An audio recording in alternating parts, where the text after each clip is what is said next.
Професор Румен Гечев от БСП ще коментира последните събития в студиото. Те по деликатен начин свързват икономическата гледна точка с нашата аграрна политика.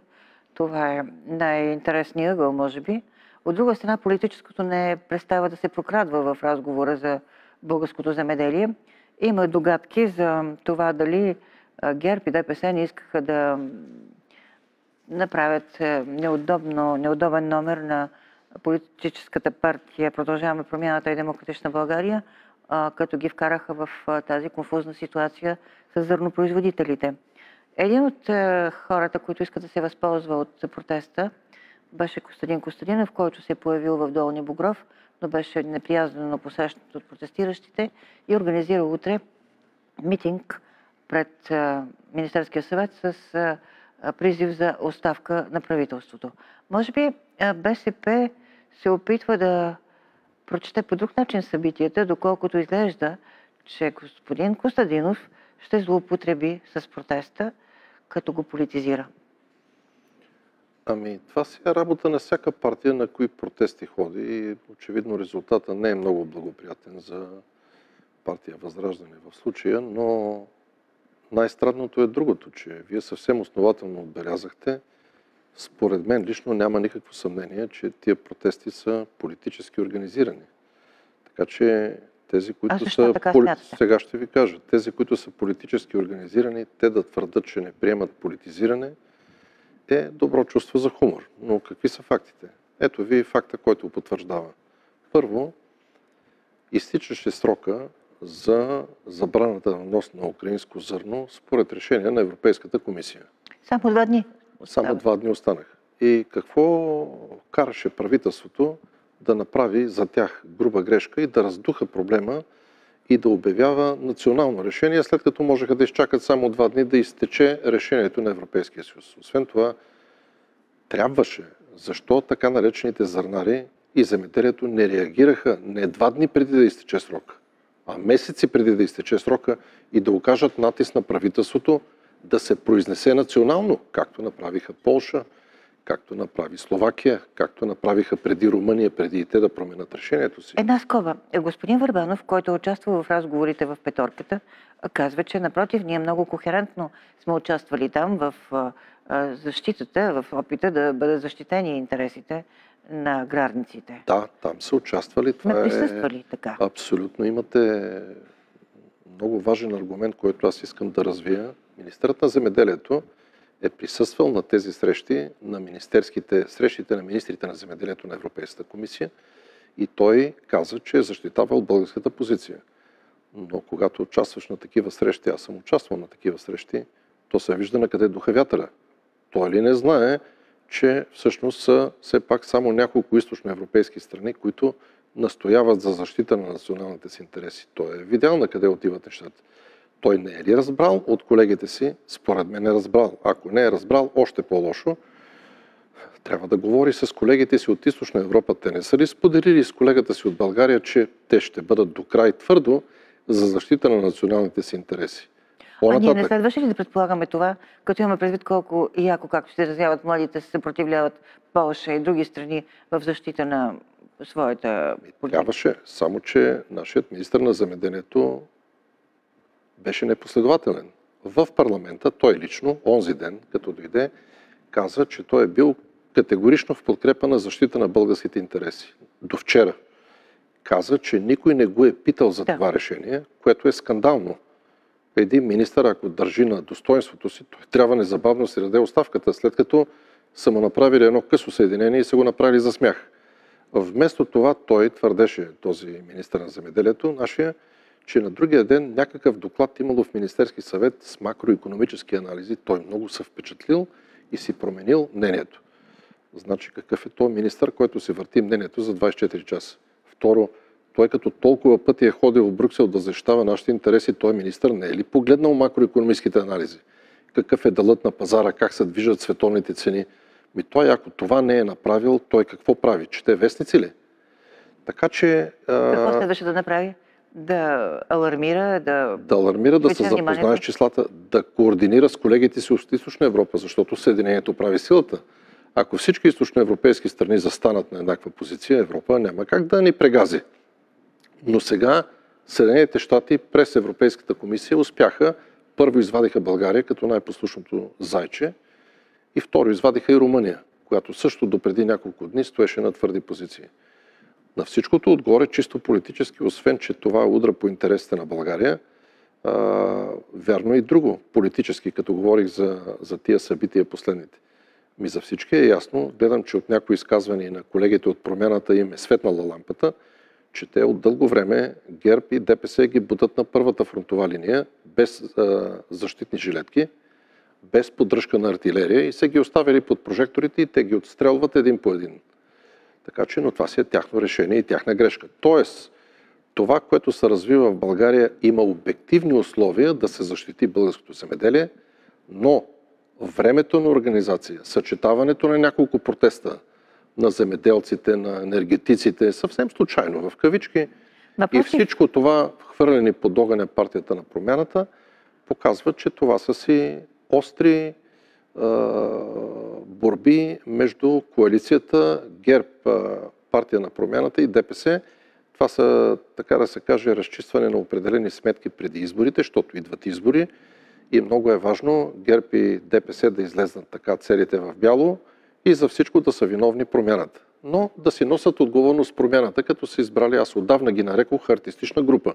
Ако сте забелязали в няколко студия, те са артистична група, режисурата е на ГЕРБ, а сценаристите са колегите от Движението за права и свободи. Това се вижда всеки ден. Известно усилие беше употребено, за да се заглуши огромния политически гаф на премиера Денков с квалификацията за терористи, включително изнасянето вчера пред обществото на някакъв проект за решение на енергийния проблем заради миньорите от региона Марица изток. Това направи впечатление като опит да се премести вниманието.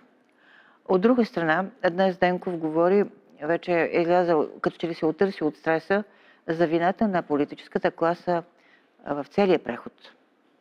И това ще ни даде възможност да разгледаме този въпрос, защото първо в Дума видях списък на 10 фамилии олигарси, които взимат милиони субсидии. Това беше доста отдавна назад във времето. И при всички обсъждания и при всички избори е ставало дума за този наш модел. Точно така. Добре, че споменахте БСП, защото истината е, че, уважаеми зрители, отворете програмите на БСП от последните 5-6 парламентарни избори и ще видите, че в нашите програми и с колегите, в това число и моята скромна личност, в десетки интервюта сме обяснявали, че единия от проблемите в земеделието на България е, че България, за разлика от развитите земеделски държави, има вид на латиноамерикански модел от 30-те години. Нека да споменем покойния професор Въто Христов, той беше доцент, може би. Въто Христов, който само за това говорихме с интервюста, които той гостува. Много хора, и експерти, и политици, но БСП, не защото представлявам БСП, но това са фактите, то е очевидно.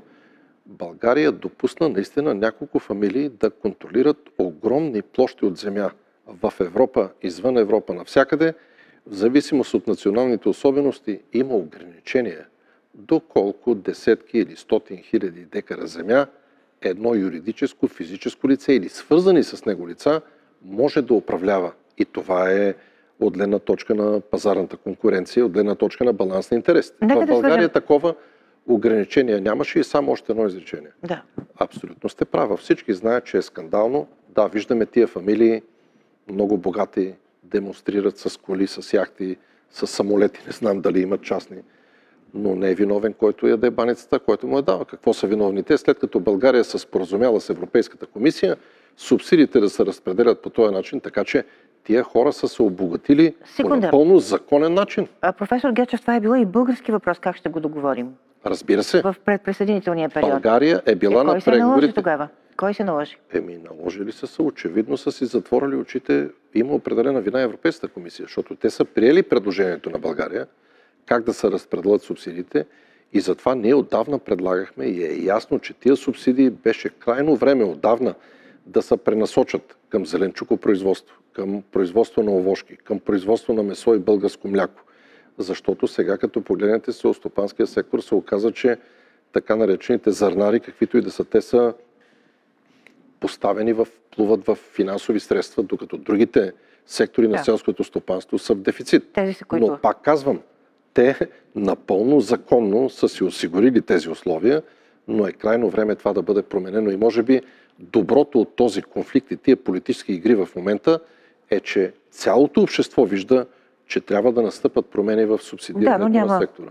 Воля за това. Това е констатации вече десетки години. Сега обаче ми хрумва да свържа това, което говореше предишния събеседник, който каза, че още в началото на прехода са прогнозирали, че ние ще се придвижим към точно такъв олигархичен модел на 200-те свързани лица. Как е било това възможно преди още да протичат каквито и да са предприсъединителни процеси? Ще ви кажа, това е здравата логика на такива процеси. То не е много трудно. Защо? Първата трагична грешка на прехода по отношение на селското стопанство, мисля, че тя е безспорна, е връщането на земята в реални граници, което стана по времето на президента Желев, Бог да го прости. Така че връщането на земята в реални граници, да кажем на всички, никъде в Източна Европа, никъде земята не е връщана в реални граници. Добре, да говорим за раздробяването, после става нещо колосално. Ами то става едното и то с другото. И то с насилие. Значи, да обобщим, България е единствената страна в Източна Европа, която компенсира бившите кооператори, които са влезали в кооперативна и техните наследници, не с компенсаторки, не с дялове в нови фирми, както направи бивша Чехословакия, Чехия и Словакия, например, а направи като върна земята в реални граници. И на времето аз си направих труда да видя статистиката, че когато са започнали кооперативите, България имала 5 милиона парцела земя. Вие представяте ли си в една малка страна като България, 5 милиона, те започват правни процеси. Почват правни процеси между различни семейства. Вътре в семействата, разделение. Това е пълен блокаж на селското стопанство. И второ, за да отговоря на вашия логичен въпрос, ти когато имаш 5 милиона парцела, които влизат в юридически мазни борби с години и си блокира селското стопанство, какво следва от това? Че то българина от едно парче земя, вашето семейство с 2 или 5 декара какво ще прави? Вие ако не гледате наркотици на 5 декара, какво ще спечелите? Можете ли се издържате? Не. И какво правят хората? Остане необработена земята. Спомняте си тия години, когато пътувахме в страната, минаваш с влак или с автомобил, пустеят земи, 91, 2, 3 година. И логично какво следва? Идват батковците с чантите с парите и почват да изкупуват. И ето го резултат. Така че това е резултат от първоначално, тотално сбъркана, престъпно сбъркана пране на пари, насилие и всичко останало. А отгоре на това вие казвате и подставени лица, които може би не са истинските лица. Те никъде по света истинските лица не са на повърхността. Те са на тъмно. Зад колисието той е на няколко фронта и до него се стига. Въображението на един от протестиращите стигна до там, че каза, че почти всички в Народното събрание са функции на тези подкупи на големите. Това вече съвсем естествено е да възраза, защото тези етикети, които се слагат, всички журналисти работят срещу пари, който им плати, всички лекари са подкупни, всички политици. Но все пак, какво? Аз твърда, че най-вероятно във всички партии в едни повече, в други по-малко има пробиви. Това няма никакво съмнение. Бащица изглежда е Борисов, който признава за субсидиите, които са отделени, които... Не само. Борисов бележат неговия период. Точно така. Борисов онзи ден каза, той понякога е искрен и слава Богу. Той каза, аз налях 30 милиарда при зърнарите. Защо се оплакват сега? Значи той е налял 30 милиарда. Той каза. Какъв е резултат от това? Как така е налял 30 милиарда? Те не са негови. Това са пари на българските и на европейските данъкоплатци. Защо ги е наливал? Никой не го пита господин Борисов 12 години. Гледам, днеска дава нови интервюта и вчера господин Борисов. От вашите колеги слушах в парламента, никой не се сети да го пита, господин Борисов, ти като си налял тия 30 милиарда, какъв е резултатът? Що се оплакваш сега?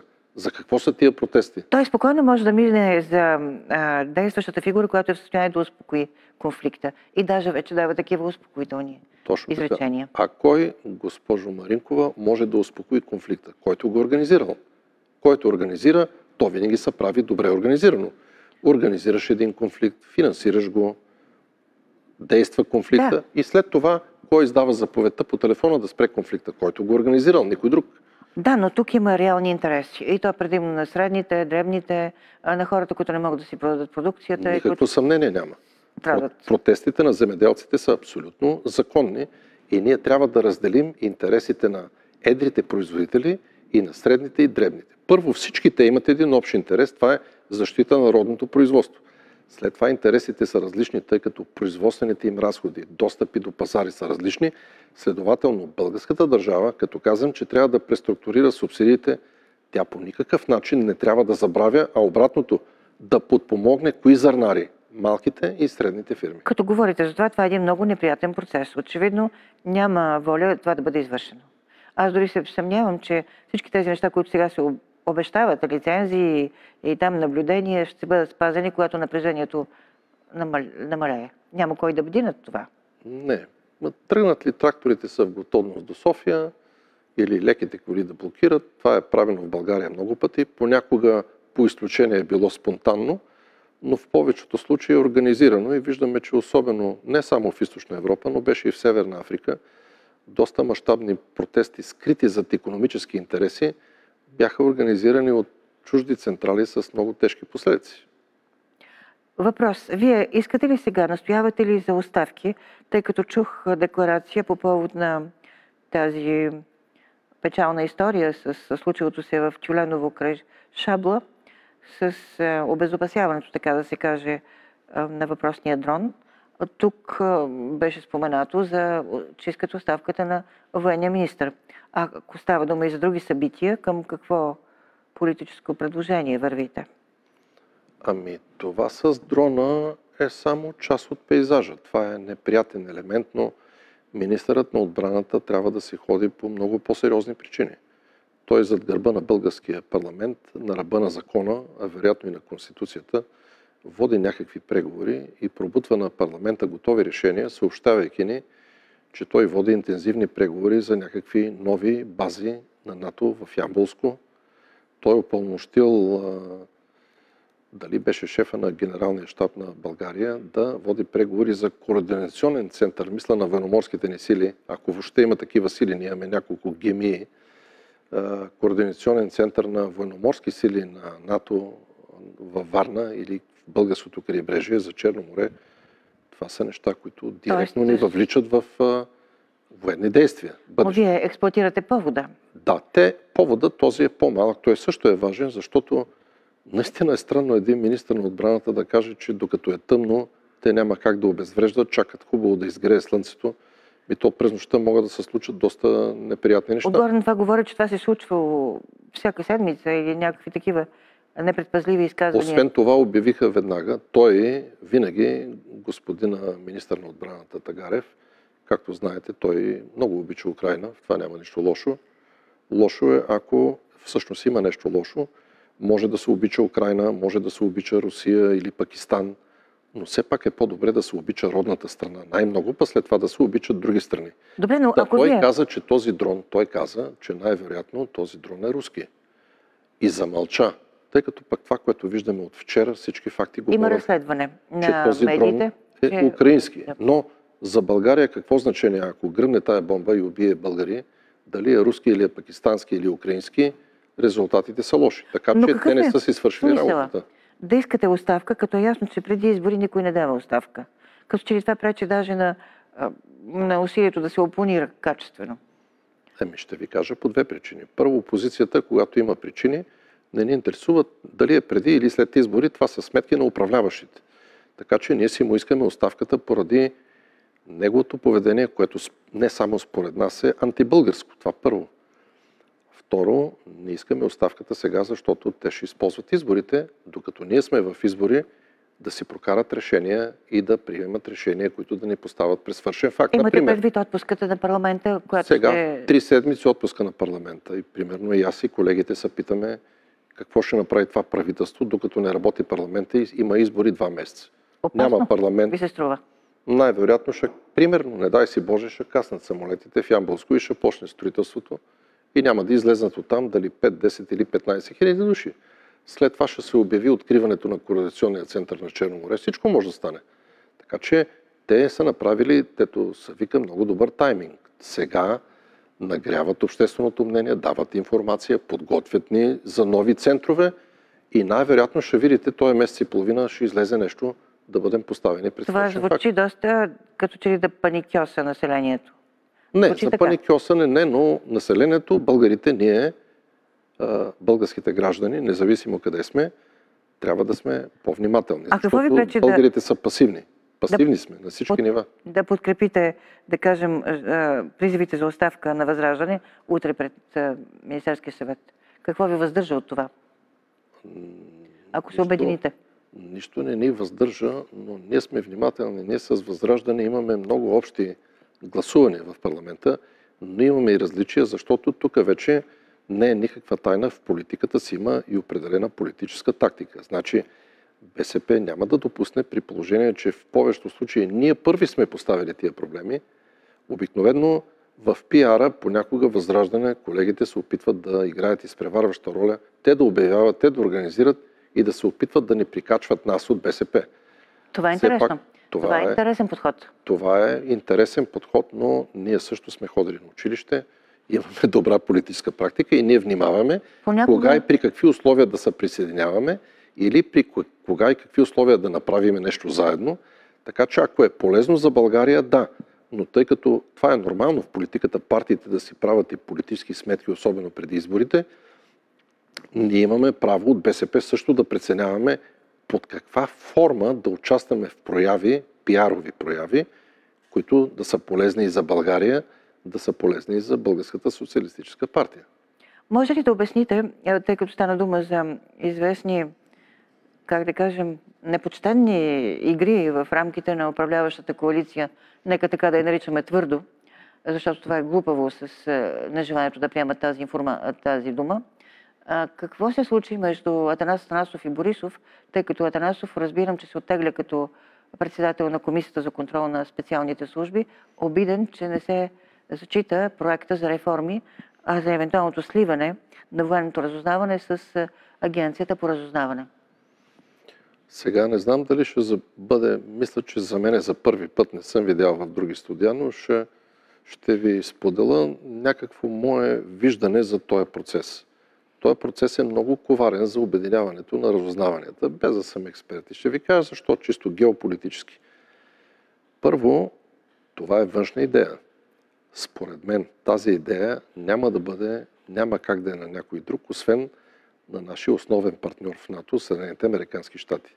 Те имат интерес да има такъв единен център, тъй като по принцип, когато оказваш влияние на един център, това става много по-бързо и по-ефективно, отколкото да се опиташ да влияеш върху няколко центъра на разузнаването. Така че абсолютно съм убеден, аз от това, което наблюдавам, от публикации в пресата, от разговори с колеги, моята оценка, че това е външна задача, която за България ще има тежки последици, тъй като те говореха вчера, влезнах в интернет да проверя. Ма защо лъжат българските граждани, че в Германия влезте в интернет да видите? Въобще няма такъв единен център на разузнаването. Освен това, нали все пак на времето сме ходили в казармата. Аз съм запасен офицер от школата за запасни офицери. 3 години и половина съм преподавала военна икономика във Военна академия Раковски. Така имам някаква обща култура. Но да смесиш военното разузнаване с гражданското, външното разузнаване и контрразузнаване, това е една много лоша идея с много лош привкус. И сега, господин Атанасов, той изпълнява тая поръчка, нали, най-вероятно от посолството, както те убедиха. Сега той е, така да се каже, острието в тази област, в тази група на ПП, Промяната и ДБ, които изпълняват записа, който чухме. И сега той се оттегля. Оттегля се, тъй като в последния момент тези, които ви обяснявах, че са изкарали на фронтовата линия ПП-то, кои бяха те, ГЕРБ и ДПС, какво направиха днеска? Оставиха ги да ги довършат под прожекторите на първата фронтова линия, оттегляйки се и от това предложение. Така че, след като ГЕРБ заявиха, че не подкрепят това сливане, хоп, след няколко минути, много случайно, ДПС и те казаха, че се оттеглят и господин Атанасов остава сам на футболния терен и при това положение много правилно той си дава оставката, тъй като става смешен. Политически. А какво налага да се обяснява дали Движението за права и свободи участва в управлението и също така това да се покрива пак с някаква известна срамежливост. От друга страна прави впечатление, че Пеевски изцяло изе първенствуването на Карадайъ и вече изговаря абсолютно всички теми. Чудесен въпрос. Първо, многократно от много години с колегите от БСП и аз самия съм обяснявал, че фактически управляваш от вече става 14-15 години, винаги са били Движението за права и свободи. И това въобще не е необходимо да се правят допълнителни аргументи. И господин Борисов, като казвам, че от време на време той казва истини, които не са случайни. Това не е изпускане на реплики от господин Борисов. Той ги казва в строго определен момент. Искам да похваля екипа, който работи с Борисов, е много добър, между прочим. Той наистина е народен артист, господин Борисов. Той е много добър, но екипа му е много добър. Браво! Работят много добре. И сега той каза, чакайте, ама ние сме коалиция. Нали това ние обясняваме от месеци, че точната дума е коалиция. Каква сглобка? Аз не знам и защо някои от вашите колеги препредават, като да не кажа какво, като едни птици особени повтарят думите, нали, сглобки, не знам. Това е прилича малко на начина, по който се смаеха на вицовете на Тодор Живков. Това е абсурдно, той има речник в международната политика. Когато участваш едно правителство, ти си в коалиция. И сега въпросът е, но ДПС не участва. Как не участва? Първо започваме с спора между тия министри, някои от които са декларирани, че са на ПП, други, че са на ГЕРБ. Те наистина ли са техни или не са на ДПС? Но второ, всички гласувания и това правителство беше избрано с гласовете на ДПС. Това не е ли коалиция? Какво значение има? Дали правителството зависи от теб и всеки момент може да натиснеш бутона и да ги свалиш? Те какво ще правят? Ще изпълняват всичко, което искаш. Не си ли коалиционен партньор? Всички ключови гласувания, избора на правителството, основните закони минават съвсем явно с гласовете на ДПС. Тук няма нищо тайно и нищо обидно. А като казахте, за втори път чувам тази дума, че господин Пеевски е иззел функциите. Аз тук, ако позволите, няма да се съглася с вас. Въобще не е иззел нищо господин Пеевски, такава е ролята. Те са му дали тази роля. Тук няма никаква борба. Аз отвътре наблюдавам в парламента. Как първо влиза господин Пеевски и след него като поддържаща роля влиза господин Карадайъ. Как излиза господин Пеевски и след него излиза господин Карадайъ. Нещо друго. Обърнете внимание, не знам дали ви е направило впечатление, че законопроектите на Движението права и свобода на колегите, всички законопроекти сега, последните поне 10-15, които са внесли, се съобщава така. Законопроект господин Делян Пеевски, господин Карадайъ и други. Ами, вашите колеги не са ли забелязали, че когато една партия внася законопроект, отпред стои кой? Лидера на парламентарната група. Така че господин Пеевски просто си е взел ролята, той е на първия ред.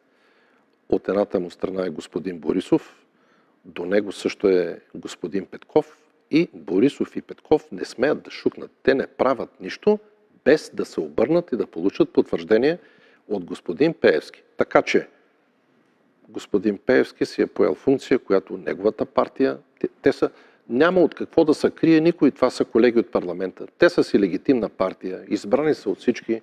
И тия спорове дали управляват или не, даже още един аргумент. Вие вижте, в една държава, освен че нищо кадрово не може да стане без натискането на копчета от ДПС, вие вижте в комисиите как стоят нещата. Ами че финансовите ресурси как са? Двете комисии, икономическа комисия и финансова, се ръководят от кого са председатели? Колеги от Движението за права и свободи. Еми какво повече има да гласуваме? Избрани са, имат си достатъчно гласове, без тях не могат да се вземат решения. Те от всякъде си участват в коалицията. Презумни не е минало, че той сам си е възложил това да първенствува.